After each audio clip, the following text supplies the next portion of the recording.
مدینہ کا محافظ۔ افسوس اس بات کا ہے کہ ہماری نسل سرے سے ان کے نام سے واقف نہیں۔ ایک سوچی سمجھی سازش کے تحت ہمیں میڈیا اور فضول فلموں ڈراموں میں مشغول کیا گیا ہے تاکہ ہم اپنے آباء و اجداد کے ان ایمان افروز کارناموں سے بالکل بے خبر رہیں اور ہمارے اندر وہی اکابر روح پیدا نہ ہو۔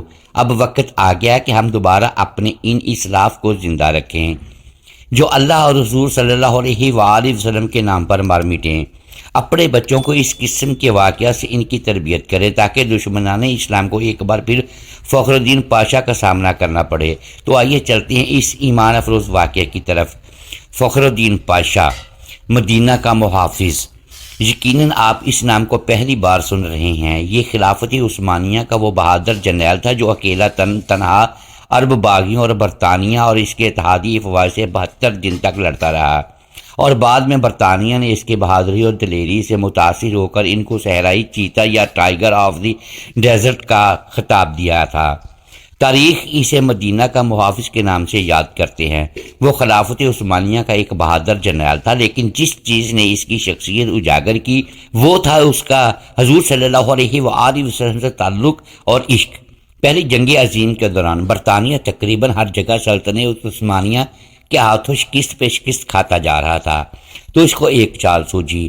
اس نے شریف مکہ حسین بن علی جو کہ حجاز کا گورنر تھا اپنے ساتھ اس کے لالچ پہ ملا لیا کہ جنگ کے اختتام پر اسے مسلمانوں کا خلیفہ بنایا جائے گا۔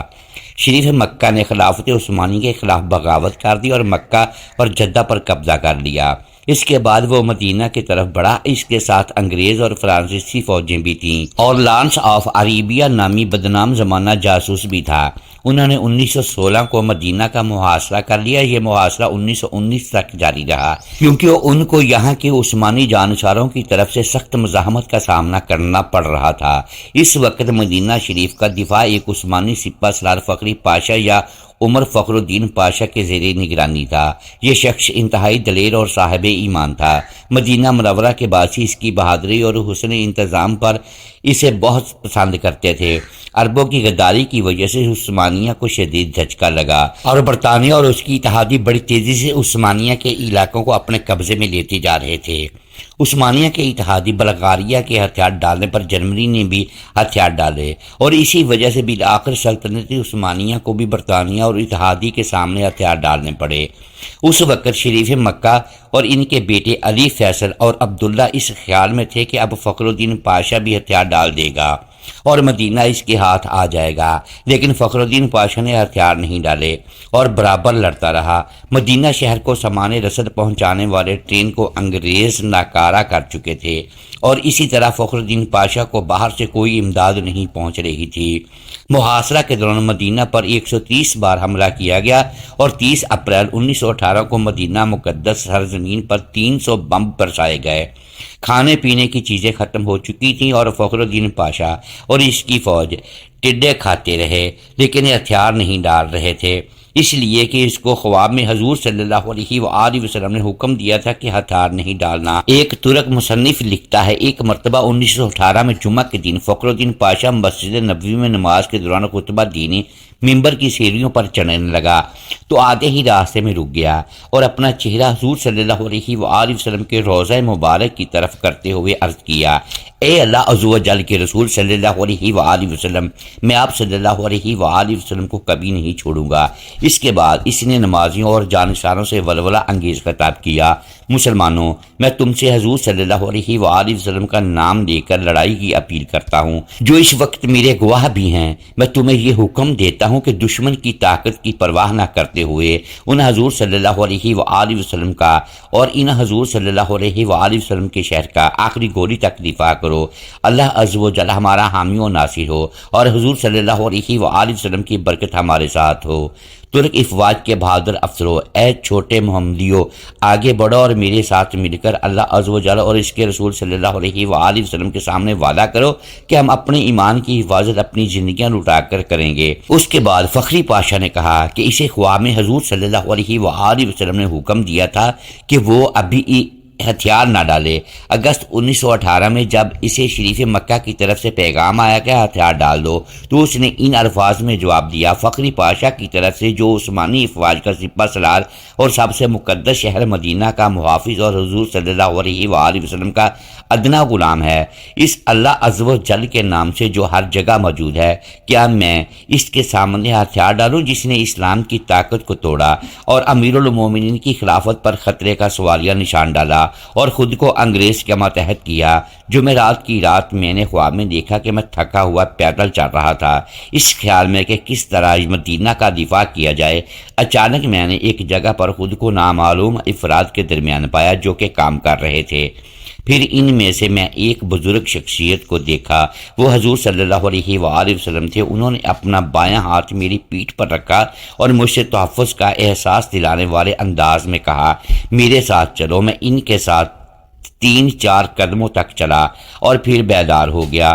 میں فوراً مسجد نبوی میں گیا اور ان کے روضے کے قریب اپنے رب کے حضور سجدے میں گر پڑا اور اللہ عز و جل کا شکریہ ادا کیا۔ اب میں حضور صلی اللہ علیہ وآلہ وسلم کی پناہ میں ہوں جو میرے سپہ سالار اعلیٰ ہیں۔ میں مدینہ کی عمارتوں، سڑکوں اور اس کی حدود کی دفاع میں دل و جان سے مصروف ہوں۔ اب مجھے ان بیکار پیشکشوں سے تنگ نہ کرو۔ 30 اگست 1918 کو سلطنت عثمانیہ نے ہتھیار ڈال دیے اور وزیر جنگ نے فخری پاشا کو پیغام بھیجا کہ ہم نے معاہدہ کر کے ہتھیار ڈال دیے ہیں، اب تم بھی ہتھیار ڈال دو۔ لیکن فخری پاشا نہ مانے اور اپنی تلوار حوالہ کرنے سے انکار کیا۔ اس پر عثمانیہ نے اسے عہدے سے برطرف کر دیا، لیکن اس کے باوجود بھی وہ ڈٹے رہے اور اسی طرح لڑتے رہے۔ اسی طرح جنگ ختم ہونے کے باوجود یہ صحرائی چیتا، یہ عاشق رسول صلی اللہ علیہ وآلہ وسلم 72 دنوں تک اکیلے عرب باغیوں اور برطانیہ اور اس کے اتحادیوں سے لڑتے رہے اور اپنے چھوٹے سے دستے سے مدینہ کی حفاظت کرتے رہے۔ آخرکار اس کے اپنے ہی ساتھیوں نے تنگ آ کر خود اس کو پکڑ کر دشمنوں کے حوالے کر دیا۔ یوں 2 فروری 1919 کو شریف مکہ کے بیٹے علی اور عبداللہ شہر مدینہ میں داخل ہوئے اور 12 دن تک شہر نبوی صلی اللہ علیہ وآلہ وسلم لوٹ مار کرتے رہے۔ 4850 گھروں کو جن کو فخر الدین پاشا نے تالے لگوائے تھے انہیں توڑ کر لوٹ لیے گئے۔ فخر الدین پاشا نے 2 سال مالٹا میں قید میں گزارے۔ 1921 کو رہائی ملنے کے بعد دوبارہ ترکی افواج میں شامل ہوئے اور یونان اور فرانسیسیوں کے خلاف جنگیں لڑیں۔ اس کے بعد وہ افغانستان میں ترکی کے سفیر رہے۔ 22 نومبر 1948 کو دل کا دورہ پڑا اور اپنے خالق حقیقی سے جا ملے۔ ان کی خواہش کے مطابق انہیں استنبول میں دفن کیا گیا۔ اللہ عز و جل آپ کی قبر کو نور سے بھر دے۔ افسوس اس بات کا ہے کہ ہماری نسل سرے سے ان کے نام سے واقف نہیں۔ ایک سوچی سمجھی سازش کے تحت ہمیں میڈیا اور فضول فلموں اور ڈراموں میں مشغول کیا گیا ہے تاکہ ہم اپنے آباء و اجداد کے ان ایمان افروز کارناموں سے بالکل بے خبر رہیں اور ہمارے اندر وہی عقابی روح پیدا نہ ہو۔ اس جرنیل کی داستان پڑھنے کے بعد شاید ہر کوئی خواہش کرے گا کہ کاش اس کی جگہ وہ خود ہوتا اور اسے حضور صلی اللہ علیہ وآلہ وسلم کی طرف سے اسی طرح حکم مل پاتا۔ اب وقت آ گیا ہے کہ ہم دوبارہ اپنے ان اسلاف کو زندہ کریں جو اللہ اور حضور صلی اللہ علیہ وآلہ وسلم کے نام پر مر مٹے۔ اپنے بچوں کو اس قسم کے واقعہ سے ان کی تربیت کریں تاکہ دشمنان اسلام کو ایک بار پھر فخر الدین پاشا کا سامنا کرنا پڑے۔ اللہ عز و جل ہم سب کا حامی و ناصر ہو، آمین ثم آمین۔ محترم ناظرین، امید ہے آج کی یہ ویڈیو آپ کو پسند آئی ہوگی۔ ناظرین گرامی، اس ویڈیو کو لائک کیجیے اور اپنے اس چینل کو سبسکرائب لازمی کیجیے اور بیل آئیکن پریس کر دیں تاکہ ایسی اسلامک ویڈیو آپ تک بر وقت پہنچ سکے۔ شکریہ، اللہ حافظ۔